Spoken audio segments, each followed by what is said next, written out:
Romanos capítulo 5, versos 20 y 21. Vamos a leer la palabra del Señor, saludándolos a todos en el nombre de Jesús, a todos los hermanos presentes, a los amigos, a los que están conectados en las redes sociales, Dios les bendiga, a los hermanos y amigos que aparecen conectados en Facebook. Dice de la siguiente manera, Romanos 5:20, dice, pero la ley se introdujo para que el pecado abundase, mas cuando el pecado abundó, sobreabundó la gracia, para que así como el pecado reinó para muerte, así también la gracia reine por la justicia para vida eterna, mediante Jesucristo, Señor nuestro. Tengan la amabilidad de estar cómodos. Yo le doy gracias a Dios por la oportunidad que nos brinda de estar acá. Bueno, aunque el tiempo es limitado, todos lo sabemos, pero hay que aprovecharlo, ¿cierto? Y gracias a Dios por lo que estamos aquí. De antemano invitando a todos los hermanos que puedan venir en este horario de 3 a 4 de la tarde. Acérquense en el nombre de Jesús. Bueno, hermanos, yo creo que leyendo estos versículos que ya se ha leído posiblemente muchas veces, y hasta prácticamente los versículos que se leen con regularidad, a veces hasta se convierten en frases comunes de los creyentes, por cuanto el pecado abundó, sobreabundó la gracia, ¿cierto? Claro que ese no es el versículo completo. El versículo completo dice, pero la ley se introdujo para que el pecado abundase, ¿cierto? Ahora, si de pronto nosotros comenzamos a desmenuzar ese versículo, para entender, primero tendríamos que remontarnos al principio. ¿Por qué? Porque está hablando de una ley, ¿cierto? Y dice, por cuanto la ley, se introdujo la ley, abundó el pecado. Entonces, ¿será que esa ley que se introdujo,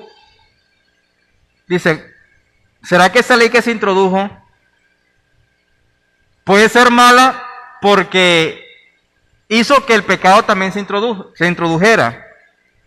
Dice, pero la ley se introdujo para que el pecado abundase.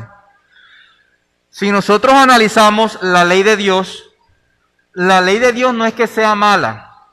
Hay que entender algo. Y es lo siguiente.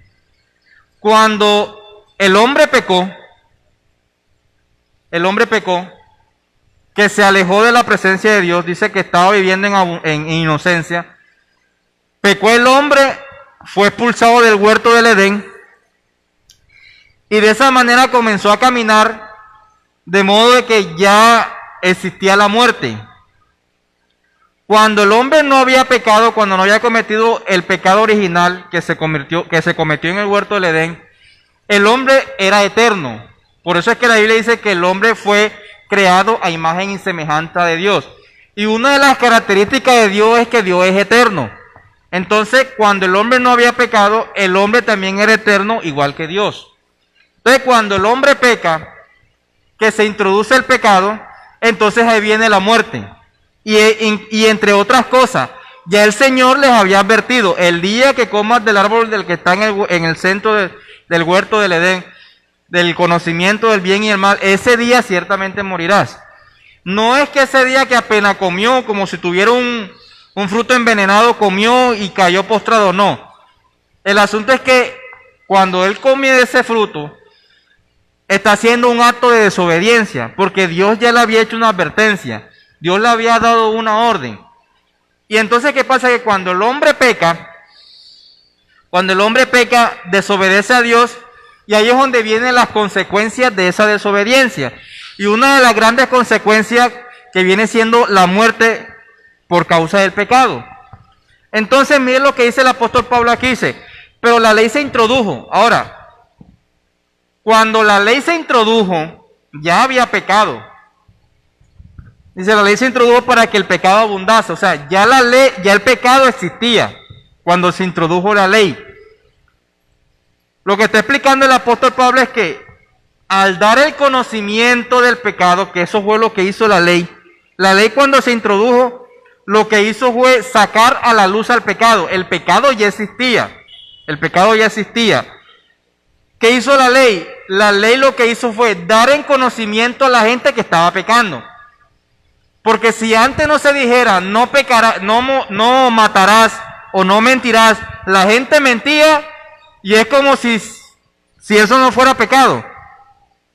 La gente mentía y como no había una prohibición de la mentira, acerca de la advertencia de la mentira, entonces la gente mentía y es como si nada. Ahora, hay que entender de que la mentira siempre ha sido pecado. La mentira siempre ha sido pecado.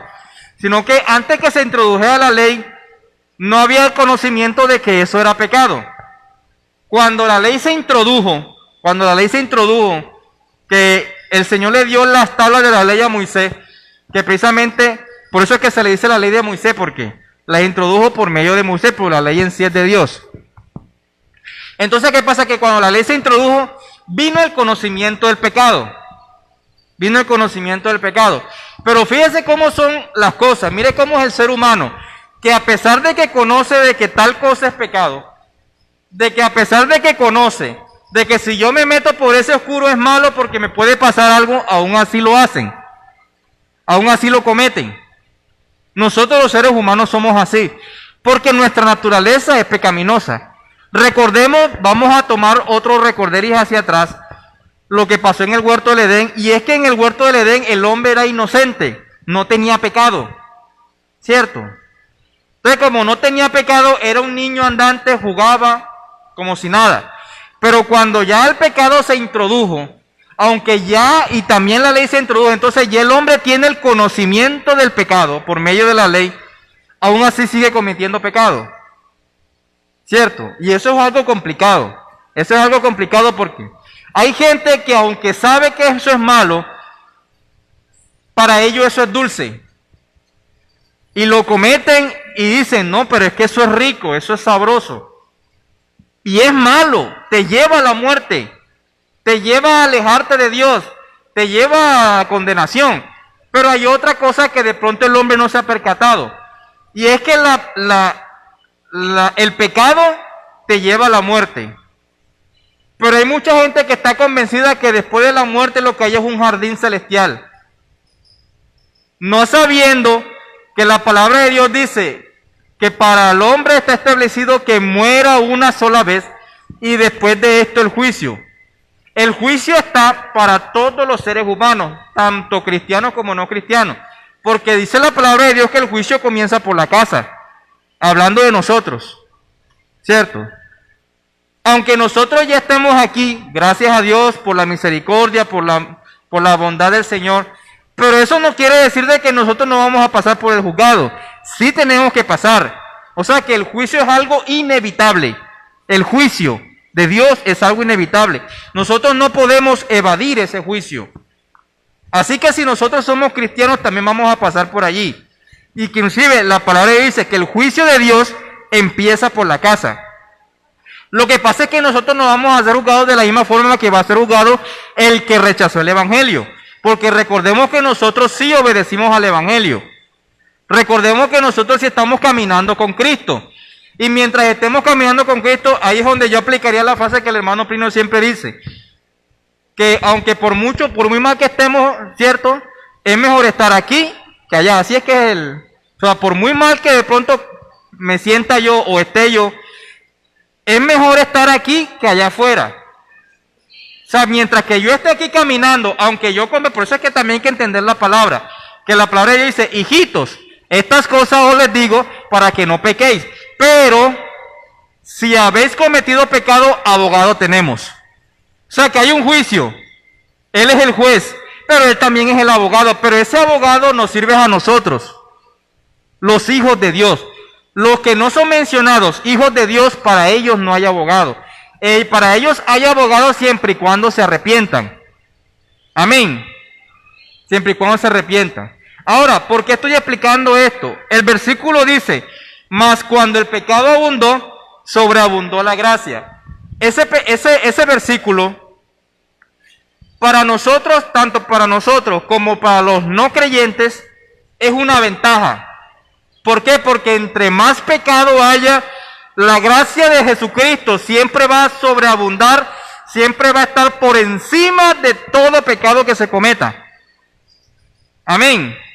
Siempre va a estar por encima porque el Señor es grande, en misericordia, en amor. De tal manera amó Dios al mundo que ha dado a su Hijo unigénito, para que todo aquel que en Él crea no se pierda, sino que tenga la vida eterna.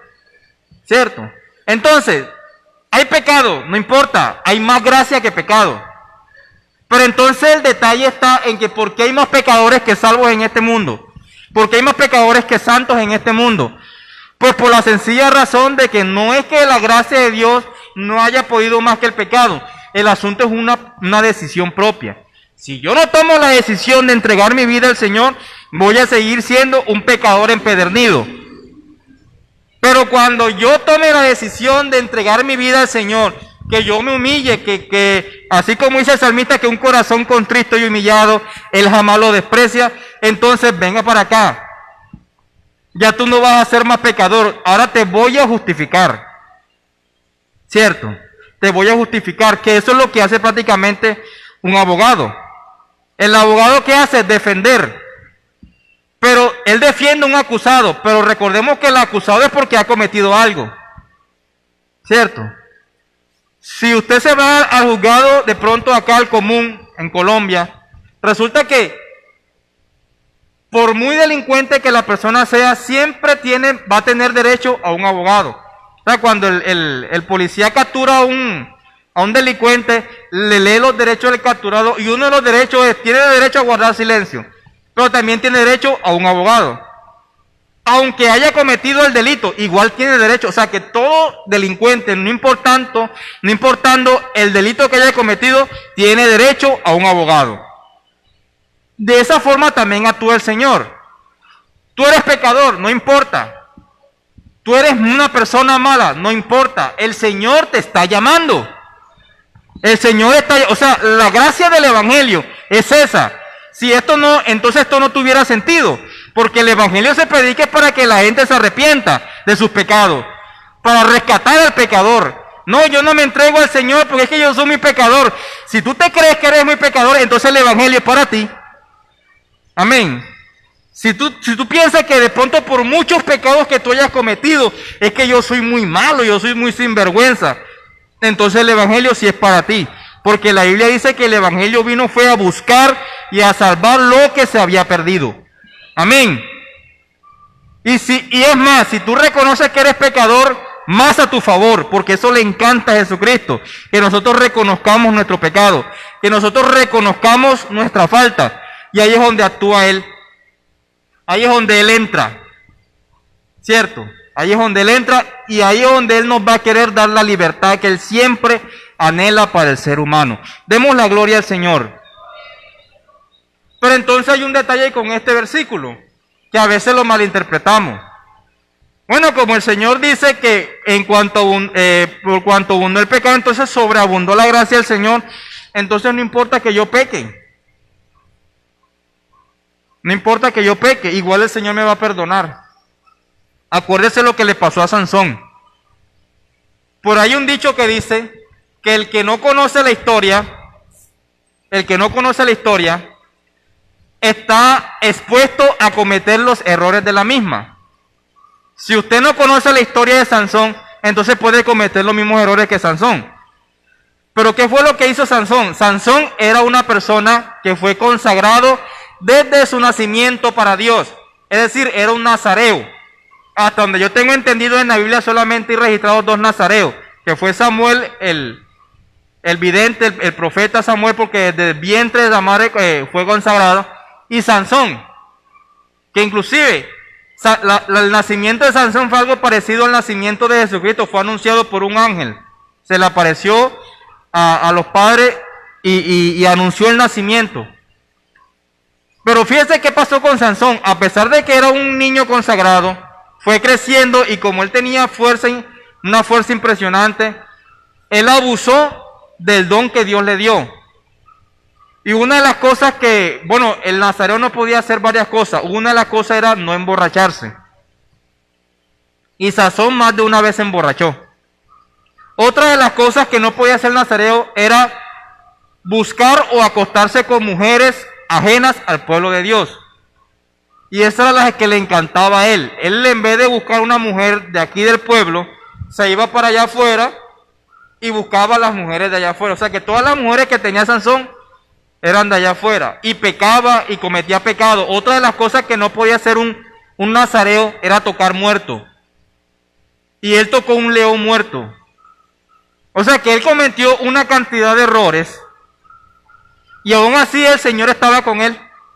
Cuando él se le manifestaba a Dios tenía una fuerza impresionante. Porque la Biblia sí, porque a veces piensan que él tenía la fuerza era por el cabello. No. El cabello era una señal del nazareato.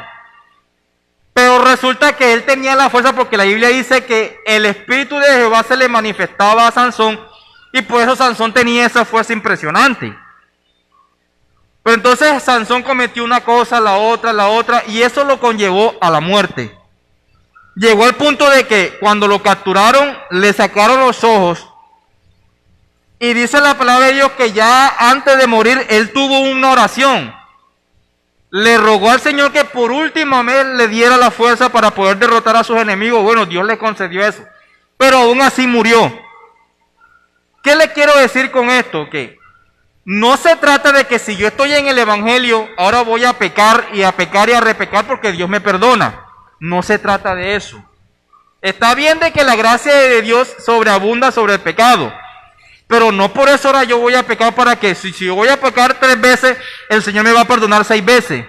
No se trata de eso. O como el dicho popular que dice por ahí, el que peca y reza, empata. No se trata de eso. El Señor quiere que nosotros no pequemos. Es más, la Biblia dice que el Hijo de Dios no peca. Amén. El Hijo de Dios no practica pecado. Entonces nosotros no podemos consentir el pecado en ninguna de sus especies. No, que pasa es que es pequeñito, no importa, es pecado. Y eso es lo que Dios no quiere. Está bien que la gracia de Dios sobreabundó sobre todo. Y nosotros tenemos que aprovechar la gracia de Dios. Ahora, ¿qué es gracia? Gracia es favor inmerecido. Nosotros no merecíamos la gracia del Señor. Y aún así la tenemos. ¿Qué quiere decir eso? Que ahí donde se ve la benevolencia de Jesucristo. Y eso tenemos que aprovecharlo al máximo nosotros. Pero no por eso ahora vamos a pecar contra Dios. No, Señor, de eso no se trata. Y aún así el versículo 21 dice, para que así como el pecado reinó para muerte, así también la gracia reine por la justicia para vida eterna. ¿Mediante quién? Mediante Jesucristo, Señor nuestro. Él es el que nos da la gracia para vida eterna. ¿Cierto? Si Él es el que nos regala eso, ¿por qué defraudarlo? Porque era hacer las cosas que Él nos ha mandado a hacer. De eso se trata el Evangelio, de alejarnos del pecado. Dios nos ha llamado a santidad. ¿Qué quiere decir la palabra santo? Quiere decir alejados del pecado. Quiere decir apartado del pecado. Santo no es un muñeco que usted coloca en una esquina, no. Santo es de carne y hueso. Y santo es la persona que tiene conciencia, que sabe qué es lo bueno y qué es lo malo. Y como sabe qué es lo malo, se aleja de lo malo. Esa es la santidad que Dios nos habla. Inclusive el Señor es santo. Santo en toda su esencia, su plenitud, su naturaleza. Y la Biblia dice que Dios nos invita a participar de su naturaleza divina. ¿Cierto? Entonces, ¿qué nosotros tenemos que entender aquí? Si nosotros entendemos desde el principio todo lo que el Señor ha querido hacer con la humanidad, pero aún así la humanidad ha querido alejarse. Eso es como con el mismo pueblo de Israel. El Señor dice, he tratado de conciliar con un pueblo contradictorio y rebelde. Y aún así Dios escogió ese pueblo. Pero ese pueblo todo el tiempo lo ha contradecido y ha sido rebelde para con Dios. Gracias a Dios que Dios no nos ha llamado a rebeldía. Dios nos ha llamado a salvación. Nos ha llamado a libertad. Y también nos ha llamado a ser responsables con Él. O sea, llegará el momento en que Él, todo lo que nosotros hayamos hecho, sea bueno, sea malo. Por eso es que el Señor dice, he aquí yo vengo pronto y mi galardón conmigo para recompensar a cada uno según sea su obra. Está hablando con la iglesia. Porque el galardón es para la iglesia. Así que por muy pequeño que sea el trabajo que tú estés haciendo, por eso la otra vez yo le decía, hay que hacer algo en la obra del Señor. Porque todo lo que se haga en la obra del Señor siempre tendrá su recompensa. Porque la Biblia dice que hasta el que apaga las lámparas del templo tendrá su recompensa. Todo lo que se hace en la obra del Señor, todo. De pronto, por muy insignificante que tú te sientas cuando tú estés limpiando la silla, cuando tú estés barriendo, cuando tú estés atendiendo a los hermanos. Y a veces uno cree que es algo insignificante. No, el Señor todo eso le va a dar recompensa. Aleluya. Entonces todo lo que tú puedes hacer en la obra del Señor, hazlo con amor. Hazlo con amor. En el nombre de Jesús te lo digo. Y entonces, con todo esto les quiero decir que la gracia del Señor todavía sigue vigente. Si hay alguna persona que de pronto de tantas veces que se le ha explicado el Evangelio, de tantas veces que se le ha predicado el Evangelio, y no ha querido obedecer al Evangelio, déjeme decirle que todavía la gracia está vigente. Todavía la gracia no ha expirado. Por tanto, hay que seguir aprovechando. Llegará un momento en que el Señor va a llamar a su pueblo. Pueblo mío, sube acá. Y en el momento que el pueblo de Dios se ha levantado de esta tierra, de igual manera la predicación, la acción de predicar del Evangelio va a desaparecer de esta tierra. Y va a haber caos. Pero en el momento que estemos predicando el Evangelio, la humanidad debe de aprovechar de que todavía hay gracia en abundancia, de que todavía hay amor en abundancia, de que todavía Dios es bueno y para siempre su misericordia. Entonces, invitando a todos los amigos, si hay algún hermano que quiere que oremos por él, bueno, gloria a Dios. Si hay algún amigo que quiere entregar su vida al Señor, aquí hay dos jóvenes. Aquí hay dos jóvenes. Que de pronto a veces uno cree que por las limitaciones, no, ellos no pueden oír la palabra. Ya hay intérpretes, ¿cierto? Y ya los hermanos, las hermanas están preparando para ser intérpretes, para poder también predicar el Evangelio a través de las señas. Y aquí hay dos jóvenes que de pronto tienen limitaciones auditivas, pero por medio de señas ya se les está predicando el Evangelio. Yo les invito a que se coloquen de pie, tengan la amabilidad. Estos jóvenes que ustedes ven aquí, ellos vinieron por decisión propia. Le escribieron a mi esposa y le dijeron, ¿a qué hora es el culto? Ya vamos para allá. Y se vinieron para el culto. De pronto es porque ellos tengan, no sé qué propósito tendrán ellos, la verdad. Pero yo sé que el propósito de Dios es salvarlos a ellos también. Amén. Así como nos salvó a nosotros, también puede salvarlos a ellos también. Pero esa es la decisión de ellos. Pero la invitación de nosotros, ¿cuál es? Que busquen de Jesucristo. Busquen de Jesucristo, mis hijos, para que vean que las cosas de aquí en adelante van a ser muy distintas. Amén. Y si de pronto usted en sus planes no tenía seguir a Dios, si ahora toma la decisión, no de abandonar tus planes en tu proyecto de vida, no te estoy hablando de eso. Te estoy hablando más bien que si tú tienes un proyecto de vida, incluye a Dios en ese proyecto. Si de pronto tienes un trabajo que hacer, un estudio que realizar, incluye a Dios en eso y comienza a caminar con Jesucristo. Amén. Porque hay veces que mucha gente está errada. Mucha gente piensa que dice que no, el día que tú te metas al evangélico, entonces vas a dejar de trabajar. Vas a dejar de estudiar. No, señor. Usted puede seguir estudiando, usted puede seguir trabajando. Lo que está haciendo usted es incluir a Dios en todo su proyecto de vida.